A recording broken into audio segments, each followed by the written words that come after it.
Did you know that there is a huge tea market in Beijing and it's the biggest in northern China? Hello, I'm Joanna. Welcome to my tea channel. In this video, I'm going to take you to look at Maliandao Tea Market and visit a white tea expert and author. Maliandao Tea Market is actually a street with a number of buildings called Chacheng in Chinese, or tea city. There are thousands of specialized shops selling tea, teaware, and tea accessories, either in wholesale or retail. The scale of this tea market can be overwhelming if you are a first-time visitor and don't know what you're looking for. If you have nothing in particular to buy, window shopping is a good choice to experience the atmosphere here. If you do want to buy some Chinese tea, I would recommend always tasting it before you buy and be ready to haggle with the salespeople.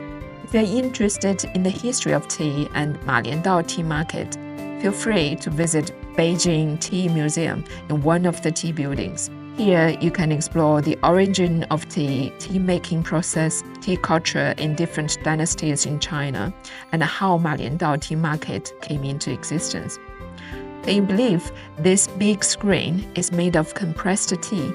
Maliandao's prime time was about 10 or 20 years ago, which was before the fast development of e-commerce. It's hard to imagine the busy time back then when you walk in the almost empty tea buildings on a Sunday afternoon. With the competition of online market, it is challenging for business to survive, let alone maintain the dominant status. When making good use of the modern marketing tools, business can thrive and reach a bigger audience or more customers. I got to know Charlotte, a Chinese tea expert, through her Red Note or Xiaohongshu posts.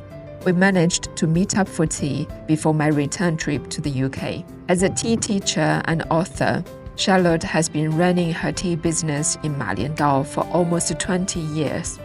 She offers tea tasting sessions and tea lessons in both Chinese and English. Every Friday afternoon, she runs a poem reading club with people who share the same interests. I was impressed by her collection of teaware and Chinese tea in her studio in Chama building.